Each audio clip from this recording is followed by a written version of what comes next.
Okay, we are back. Today, I want to start with just a quick story.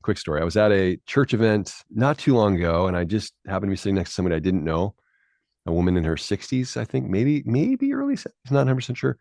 And we start chatting, and I learn somehow early on that she's single. And as an older single, I was just intrigued because of my work here at Regen, walking with men and women who are wrestling with sexual brokenness issues. It's not uncommon to be talking to singles about their experience with relationships and sexuality and those kinds of things. So I kind of just pressed in and started asking a couple of questions to this woman. And she said something in the midst of our conversation. She's healthy and content and has got good relationships in the church. But at one point she said, sometimes Sunday mornings can be the Sunday hour for church, that my hour at church can be the loneliest hour of my week. And I just felt like, oh my gosh, it just kind of stabbed me because I thought it ought not be that way. There are unique kinds of loneliness for singles, but it ought not be that way in church. And we know that many of you listening are married or are in various places in your own relationships. Some of you are struggling in your marriages. Some of you have happy marriages, and some of you are single. But what we're going to talk about today, Kyle and I are going to talk about today, is important for everybody in the church.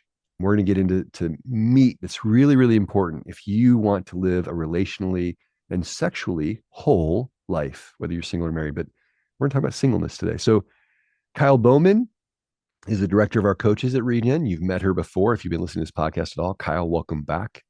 I'm so glad to be joining you, Josh. Kyle, as we dig into this topic today, just for context, why am I talking to you about singleness? Well, part of that is because I am single. I'm a single, never married person. And I'm not the youngest single person. I'm a little bit on the mature side. You're 30, 34, 35 now? God bless you Uh-huh. for saying that. Uh-huh. Notice if you're listening, she didn't say like, no, I'm not that, I'm this. She just kept that kind of quiet. Anyway, all right, go ahead. Sorry, I don't mean to. No, but yeah, I think it is not talked about enough. Just singleness is not talked about enough outside of, oh, how do you prepare yourself for marriage? Yeah.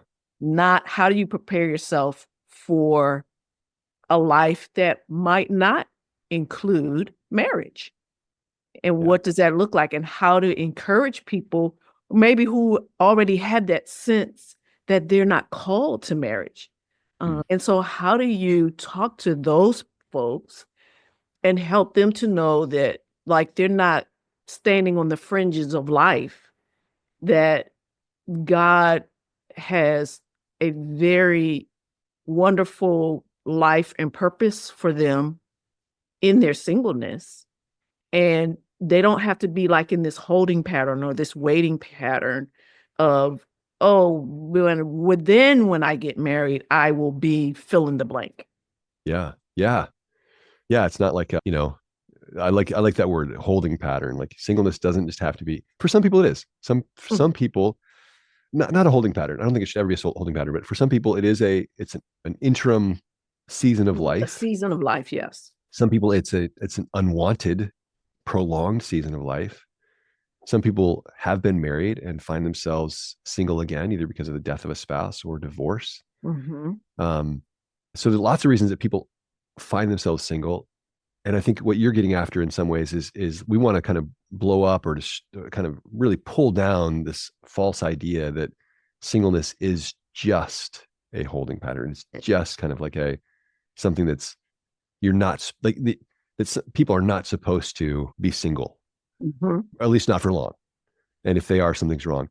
The other thing we're going to get after in this podcast a bit is, especially in this culture, because if you're not a Christian, if you're not following Jesus, if you're not adhering to what Scripture teaches about sex and sexuality, and you're single, then go ahead and have sex with as many people as you want.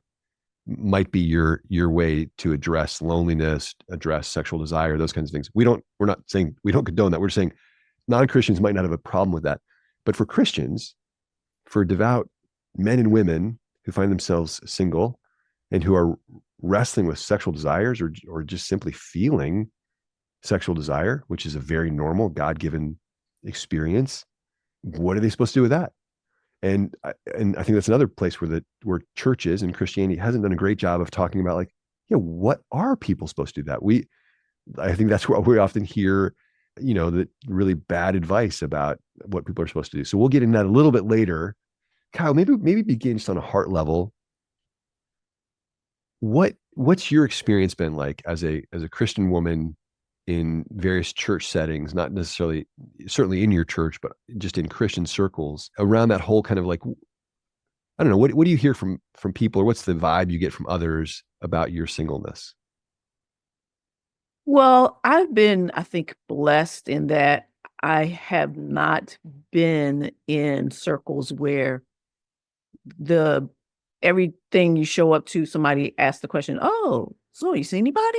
Oh, Mm, you getting married? Oh," that thing. I've been blessed not to have been approached in that way. However, I definitely have been around those who have. mm, And sometimes they dread going home for the Christmas holiday or Thanksgiving because people are going, "Oh, you didn't bring anybody with you? Oh, are you seeing anybody? Oh," and right. Yeah. they're, constantly having to address that in some of the circles they're in. But the thing that I found is like typically all the single folks kind of hung together. Huh. There wasn't like this mixture of, oh, I hang out with the married people and I hang out with the single people. In the churches I've been, like we have all kind of stayed together and have had like long-term friendships. Like even if people went off to a different church or moved away, we still stayed in contact. Like, we kept that group chat text going Yeah. with us together. And so that's more of the experience that I've had. Is just that you had this kind of group of singles that you hung with, and those are the people that you ended up spending more time hanging out with and doing things with. Yeah. If you were to think about kind of like on a monthly basis, like the people that you connect with in a meaningful way outside of work, outside of maybe a church service, what would you say? How many of those for you are single versus married? The 95% of them are single. Okay. Yeah. And I would say that's, For some reason, like whether it's divorce, whether it's widowed, but 95 or never married, like yeah. 95% of them are single. Yeah. And I would say that's probably the same for me with marrieds. Like the 95% of the people I hang out with, or I would see in a meaningful way, are maybe a little less than that, but most of them are married. I've got one dear friend who is never been married, and we connect about once a month, and that's a meaningful. But yeah, it's interesting. I wonder. I mean, I'm kind of outing us in a way, but like, because in some ways, I like think part of what we're advocating in this podcast is it shouldn't be this way. But like, why? I mean, let's take shit out of it for a minute. Like, why is that? Why is that for you? Like, what it? And then I'll kind of share what that's like for me. Mm, Maybe it's just because of life circumstances, dependent upon like what your age bracket is. You know, maybe most people they have small children or they have children, and there's a lot of focus on having to do things with their family. Oh, the Yeah. kids have this, or, my husband has this, or my family is going to do this. So there's, you know, there's rightly so, there's a focus on family. And it's interesting, like my best friend is married. They don't have any children. And so there's a lot more interaction with the two of us. Mm, I get invited to their home all the time. They're not these other outside things that they have to attend to in terms of mm-hmm. just the core of their family. So I can spend a lot of time there with them and get invited. And there have been a couple of married people at my church who were like, I really want to have you over for dinner. Me and my wife, we want to have you over. And some of those things just did not come to fruition. Huh. But, but I've been approached a couple of times like that. Yeah. Yeah. Yeah, I think life circumstances kind of like so much of the the burden, the weight, the challenges that I experience day to day that I look for support in dealing with are about being a husband or being a father. Mm-hmm. So in some ways that makes sense to me. Although I will say also, like, and we can maybe we'll get into this a little bit later, but like the value of hearing and being influenced by single brothers and sisters in the Lord, and maybe for me especially singles who have been single for a long time, they have a wisdom about some things and perspective about some things that I do not get from married brothers and sisters. And yeah, so we'll come back to that, I think, a little bit later, because I do think that there's, that if there are different parts of the body and the eye can't say to the hand, I have no need of you, I think that that's probably an important admonition for marrieds and singles in relation to each other in the church, that we should be wary of anything that says like, I'm good with just my own kind. Kyle, you made a comment as we were prepping for this that I just want you to speak to, and there's a little bit of a gear shift here, but you were talking about wholeness, and I think some of it comes from your experience as a coach here at Regen and working with people here, that there's almost a sense among some people that I need to get after the broken parts of my life, become whole so that I can become married. And you were kind of challenging that. Like, what's your experience of that been, and what would you say to listeners who kind of feel that way? Like, yeah, I want to. Yeah, I mean, what's on your heart with that?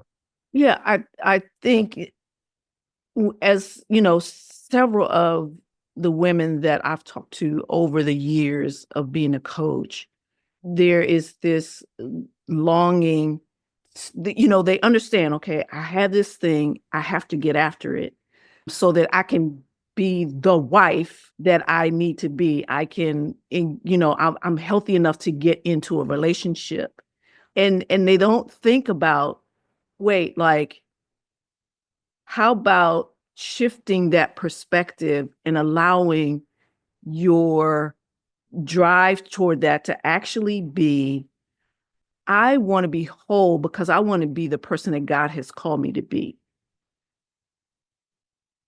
Right. And not just so that I am, this person that's just now I'm more available for marriage. Because I think part of what can happen is you can step into a relationship and think, well, because I'm whole, everything's going to be okay. Relationships will be great and fine. I won't have any issues because I'll be healthy, and not understanding, wait, like, life is a sanctification process, that there's always going to be stuff that the Lord reveals and shows you whether you're in a relationship or not. And so really kind of helping people have a heart shift to say, wait, like, no matter what, I want to be whole no matter what, because it's what God desires for me.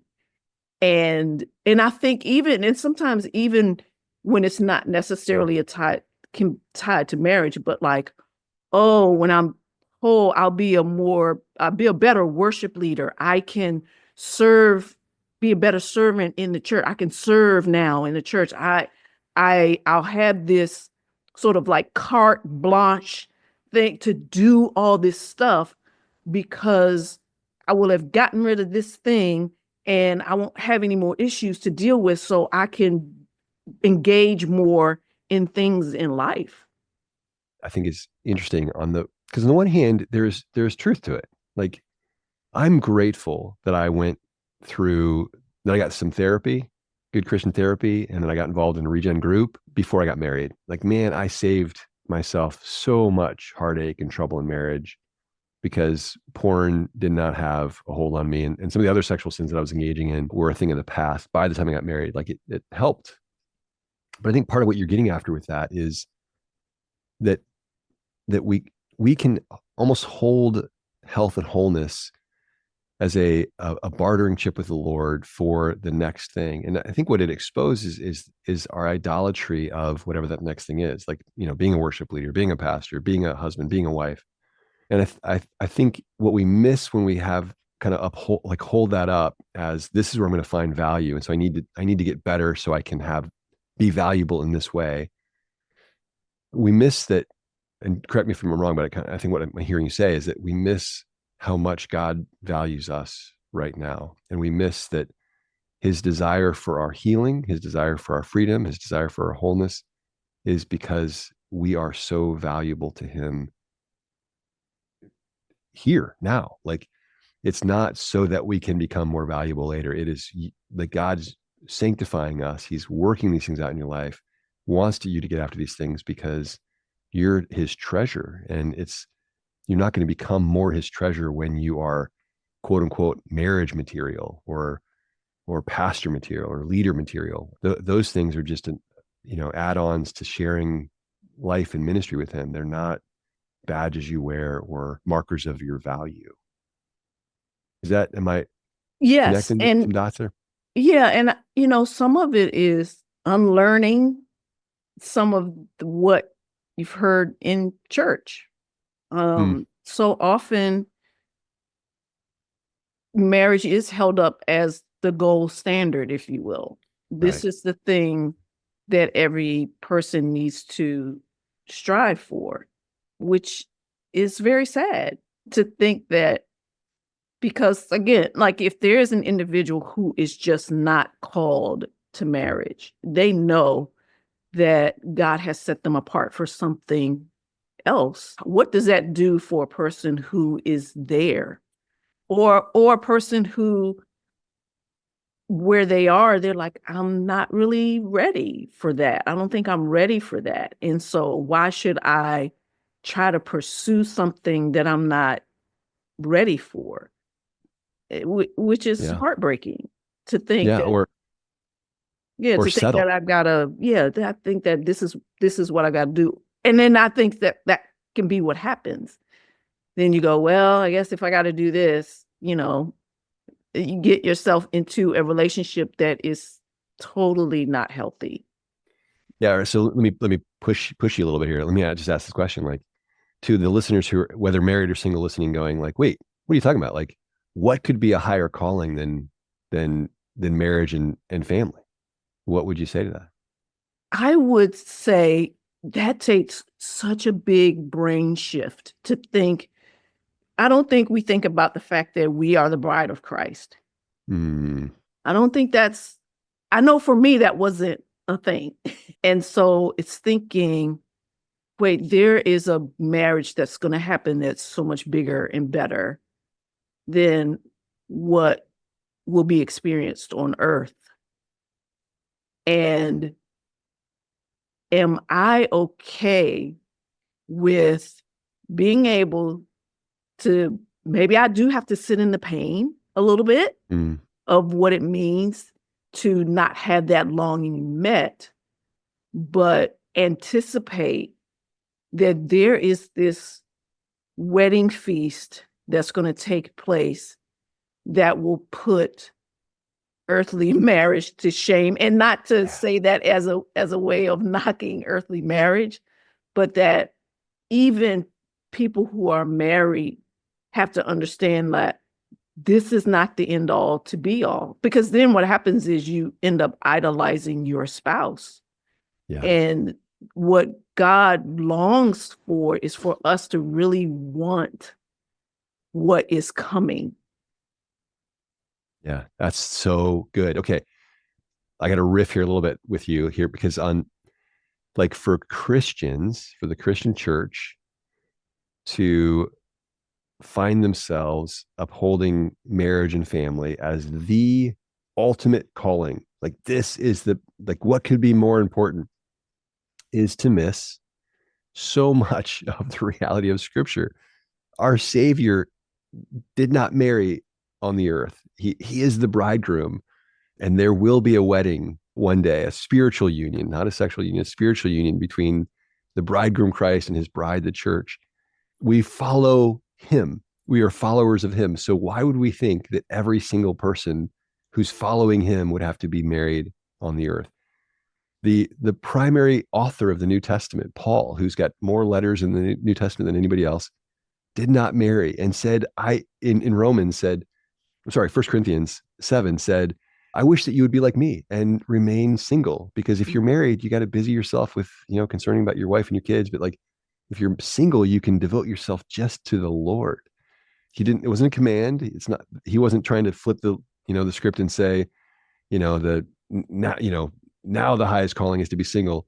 But I think through both of the example of Christ, the example of Paul, the example of so many saints through the ages, we recognize that there actually is a higher calling than Mhm. marriage and children, and it is obedience, following the Lord. And if you're married, then be obedient and follow the Lord in your marriage. Lay down your life for your wife and your kids and others as God leads. If you're single, follow the Lord. Lay down your life for Him and those He puts in your life. Like that is the higher calling. And you're right. Like we idolize our if we're married, we are prone to idolizing our spouses. We're prone to idolizing the comforts and pleasure of marriage.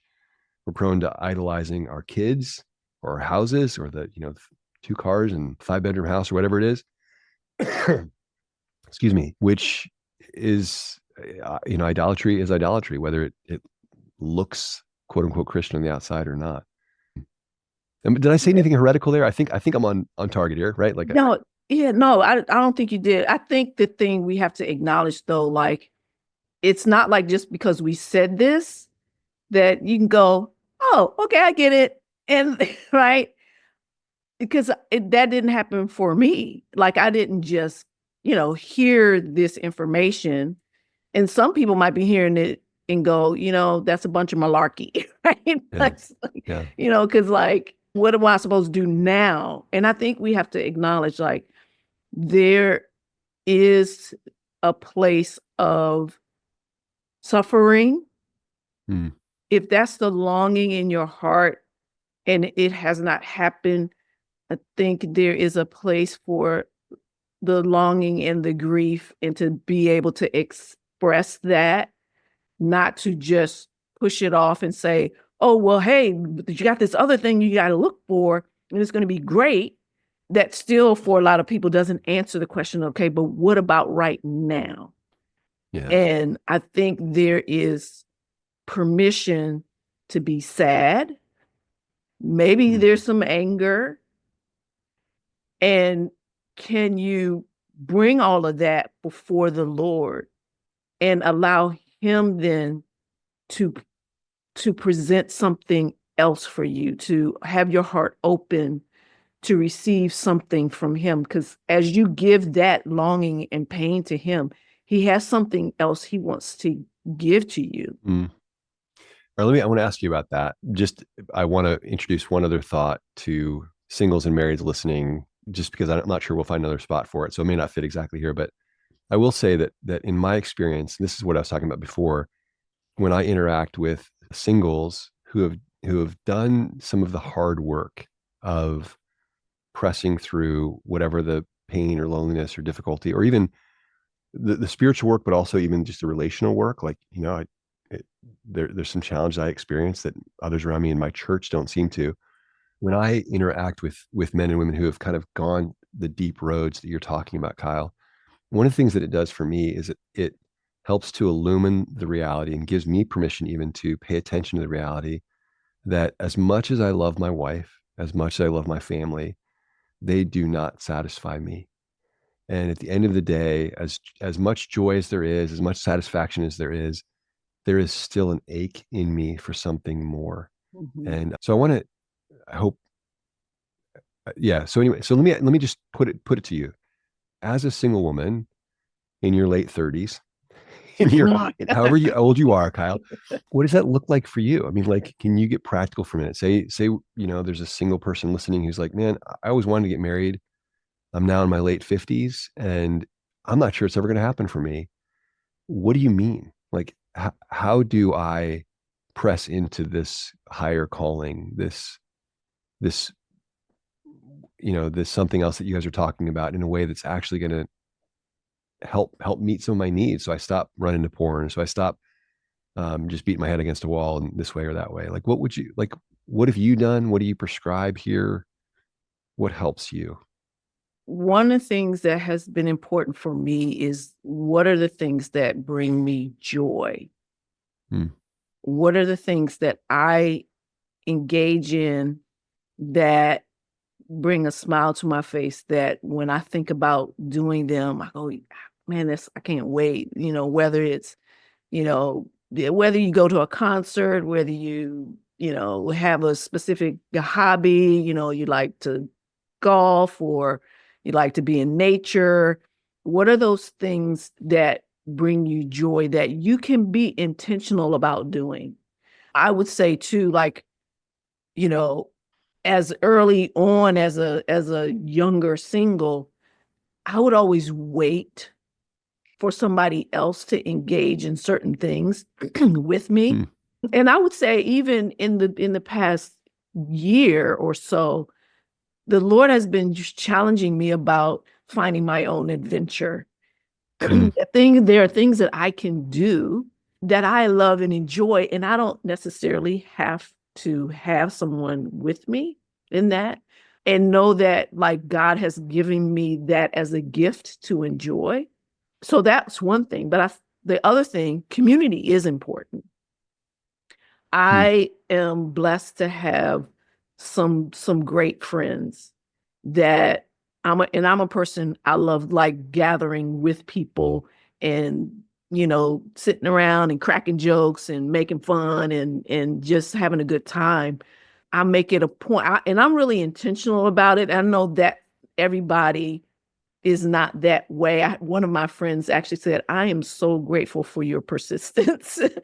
Yeah. Yeah. Because I like, okay, you said you want to get together. Let's do it. Like, let's get the date on the Mm. calendar. And so some of that is even maybe having to step out of your comfort zone a little bit and not wait for everybody to come to you and say, "Hey, do you want to hang out?" But Mm. if you want to hang out, if there's somebody you think that might want to do that, just go ask them. And even if it means you guys have to stop and say, okay, maybe it doesn't happen in the next 2 weeks, pull out your calendar, pull out my calendar. Let's put a date in Mm. and just do it. Yeah. So I think then what are the ways that you are continuing to remind yourself of who you are in Christ? Because I don't think any of this works if you don't feel good in your own skin. Yeah. If you're because when you connect with people, you're going to maybe want to grasp something from them, right? Then you've got these emotionally dependent relationships, or maybe these relationships switch and they turn into sexual relationships, and Mm. and you're trying to grab from them something that you're longing for that is going to what you get from them is very temporary. Mm. uh, I think it's really important to solidify who you are in Christ and remind yourself of that when you hear the enemy saying, you know what, nobody really wants to be with you because you're XYZ. And you can go, you know what, Jesus, I know who you say I am. And you might even have to say it out loud. Mm. I Mm. know who you say I am. And so I know that I am your beloved. I know that you have known me from the foundations of this world. I know that I am fearfully and wonderfully made. You might have to do that kind of thing to remind yourself. Maybe you're visual. Maybe you got to put it up on the mirror, on the wall. Yeah. But the things that can help you remember who you are, I think help you to know that people find you valuable. And then when you get into the presence of others, you're not trying to suck the life out of them. You want to just enjoy them and who they are, and they can enjoy you and who you are. Yeah. Boy, Kyle. Okay. The last however long you were talking, like the amount of wisdom in what you just shared, uh, we could spend a whole other podcast talking about. And I want to highlight a couple things, maybe just kind of cull them out of what you said, starting with spending time by yourself and taking God's invitation to recognize what brings you delight, what brings you joy, and saying yes to those things. And you at one point said something to the effect of, God's put these desires in me and he kind of invites me into them. Like, and I think part of what's so healthy about that, it's learning to, and marrieds need this too. We absolutely need this too for some of the same reasons, but to learn to be comfortable with yourself, and to honor the good of your desire and the good of your experiences and the good of your own joy, even when somebody else isn't there to affirm it or share it. Not that that's not important, and you got into that. But the other piece of it is, I almost kind of hear the word romance when it comes to your relationship with God. Like the like let's say I love nature, or I love something specific in nature. Like I love finding rivers, to just sit by and listening to the river go by. To recognize that the desire I've got for that has come from God, and the river has come from God, and the river and my time by it is a gift from this God. Now we're back into the realm of talking about the bridegroom and his bride. That which is imaged in earthly marriage is now being experienced in a kind of a foretaste way as I'm experiencing and spending time with myself and the Lord as he gives this gift in that moment. I think part of why and then that translates to a different kind of posture when I spend time with people. And the same is true in marriage. I mean, if my orbit is entirely around my wife or my kids, and if I'm looking for my wife or my kids to let me know that I'm okay, that I'm desirable, then I'm sucking something from them, and I'm not able to love them because I'm always looking for something from them. And when it comes to singles, like I know as I walk with men and women who are single, the number of times I hear somebody talk about like just their own experiences of rejection. I called somebody and they said we're going to get together, but they never got back to me. Like, and it must be because I am fill in the blank, or I'm not fill in the blank. And I heard you say, like, have a friend who says, like, thank you for being persistent with me. And if you were grasping and looking for that person to let you know each time you reached out that you're worth being a friend to because they reach right back out or because they always initiate, then you would have not been able to give them the gift of your persistence because they want relationship with you, but for whatever reason, they struggle with it. Man. So anyway, so much in there, Kyle, that is really hard terrain. I mean, you kind of like waltz through it. You can tell you have experience with it, but like really hard terrain to live with. It's hard. It can be hard to motivate to get out and go spend time by yourself and delight. It can be hard to like be persistent in friendships. Um, Especially if you live in an area, mm, we're here in the DC, Maryland, Virginia area where everybody has to get together and pull out their phones and say, okay, what's the next open day on your calendar? It's ridiculous, right? yeah, Sometimes, right. and you may live in an area where people are so busy and they're moving and they're hustling and they're bustling. And it can feel really defeating if you go, oh my gosh, like you don't have anything available for the next 3 months, right? Yeah. That is hard. But I think also that speaks to what does it look like to even expand your circle, which Mm, is like a risk, mm, right? It's to be able to see somebody that you've maybe never seen before, and maybe you're in a situation where that might be other singles, and just to even go and say hello and strike up a conversation, like that's risky and scary in and of itself. But sometimes, like, how might you be blessed by them and they be blessed by you, because maybe they're waiting for someone to step up and say hello, mm, and you take the risk and say, hey, how you doing? You may have just changed the trajectory of what they were feeling in that moment because you took the risk. yeah. Yeah.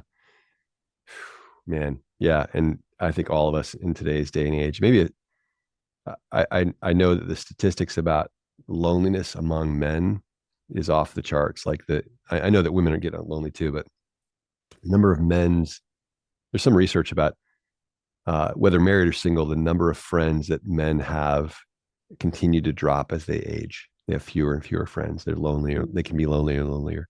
And we are such a busy people. Yeah. Okay, Kyle, last question for you. Let's just kind of dive right into the the deep waters here. Sexual desire. What are you supposed to do with sexual desire as a single person? God has given men and women sexual desire. And part of being whole is even experiencing desire for romance, desire for sex, desire for touch. What am I supposed to do? We live in a culture that says sex is a right and a need. So you can't be healthy and not have sex. Mm-hmm. What do you say? What does scripture say? What do Christians supposed to hold to here? And maybe even practically, what do you do with sexual desire? I think there's a change of perspective that has to happen first. I have talked to several different single women who I don't know that they could articulate that sex actually was created by God Mm. and that it should point to him. Paul David Tripp talks about when he was referring to sexual pleasure, and he said every pleasurable thing should point to the one who created it. Mm. Mm. That for I think a lot of people, regardless of whether they're married or single, it's one of those things where I say something like that, like, do you understand that sex needs to point to God? And you get, hmm, right? Yeah. Yeah. Like, That's a buzzkill. What are you talking about? Like, yeah, yeah.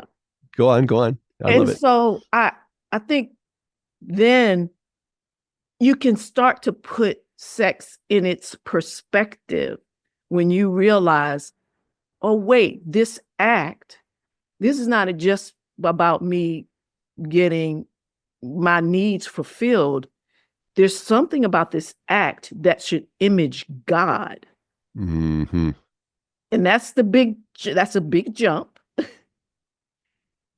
And so I think when you can wrestle through that, I think then you can start to say, okay, well, what do I do with this? Because it's really easy to go, well, I need to have my needs met, or the only way that this is going to go away is if I do go look at porn, if I Right. masturbate, if I call somebody and hook up. That's the only way this is going to get dealt with.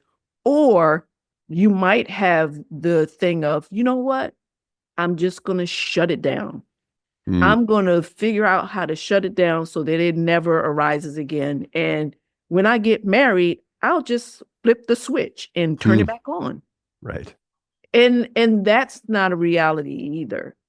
And so when you can understand that God, that the act of sexual union should always point you toward the Lord, then you can say, okay, now that I know that I can receive that truth, then when I am in the midst of sexual desire, there are some really practical things to do, like maybe just even pause and go, what was my day like today?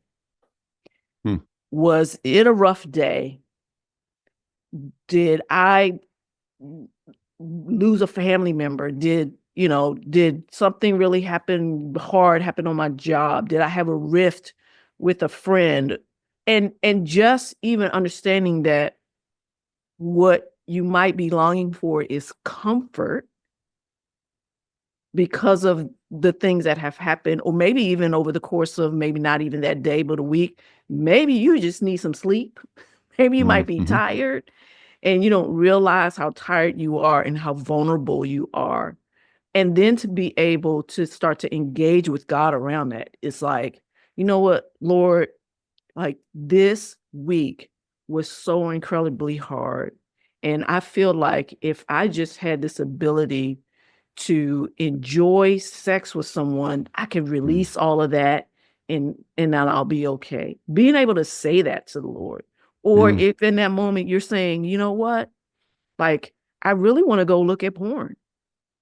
I want to go look at porn, want to masturbate.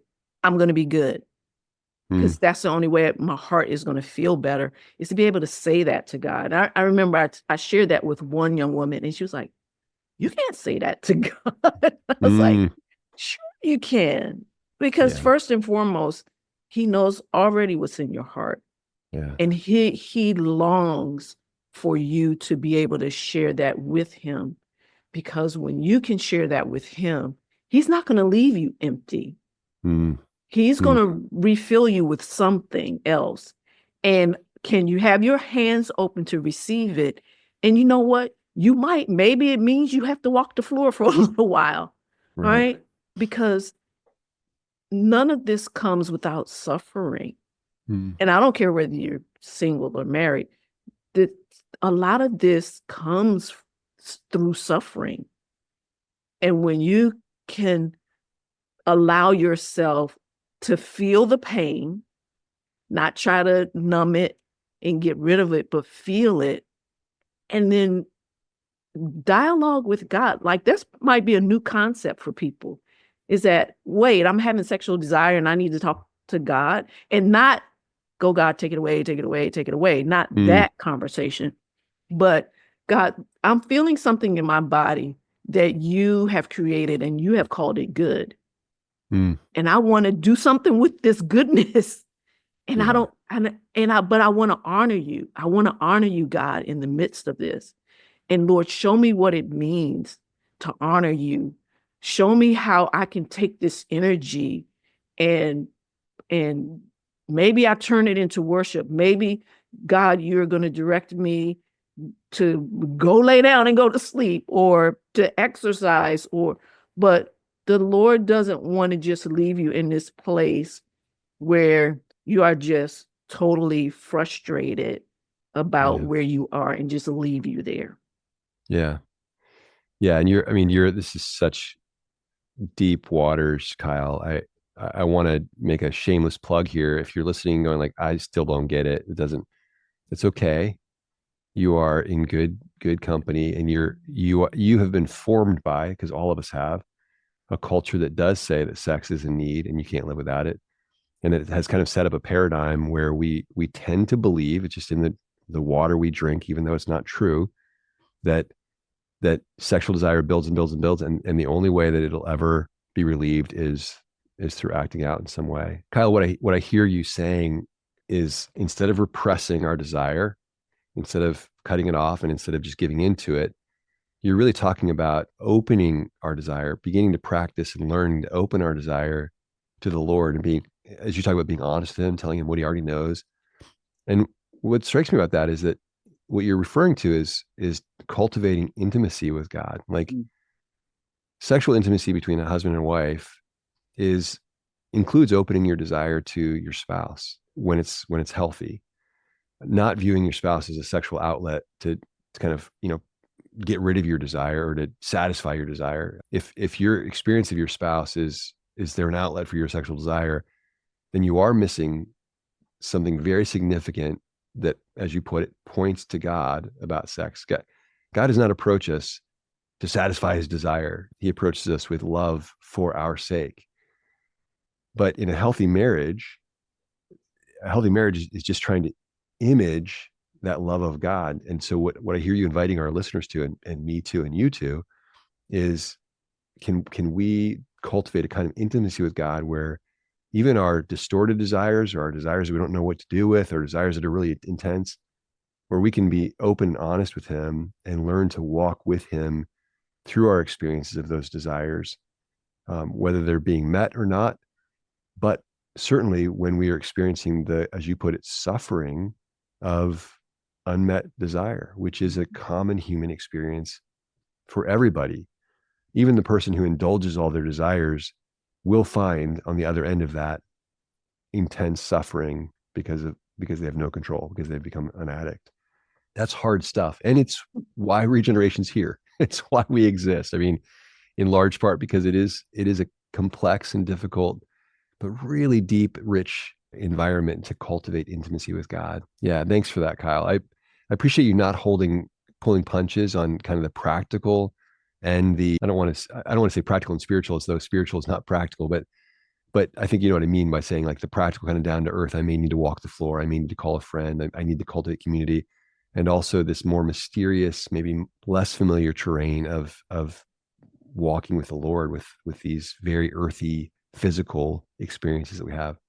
Mm-hmm. Yeah. Kyle, And any final word for us? Yeah, go ahead. Sorry. Yeah, I was gonna say, I think I would say, be kind to yourself in this. It's easy to turn inward and go, this will never work. I'm not going to ever get to a place where I can be healthy and whole. And it's easy to turn inward because even, we look for the instant results Hmm. too. And are you willing to be kind and patient with yourself to say, this is a process, and there will be a day that I can look back and realize that I'm responding totally differently than I would Hmm. have Yeah. 3 months ago, and things don't look as dark and bleak as they did 3 months ago. Yeah. Yeah. That's so good. So good. Kyle, thank you. Thanks for your life and your example to us marrieds and singles, and thanks for bringing your experience to us today. Lord, thanks that you love us and that we are collectively your bride, whether married or single, Lord, that you're with us when we're lonely and that you have given us desire and you've given it to us because in the end, ultimately, Lord, you desire to meet our desire and more. Lord, help us to lift our eyes to that day. We pray these things in Jesus' name. Amen.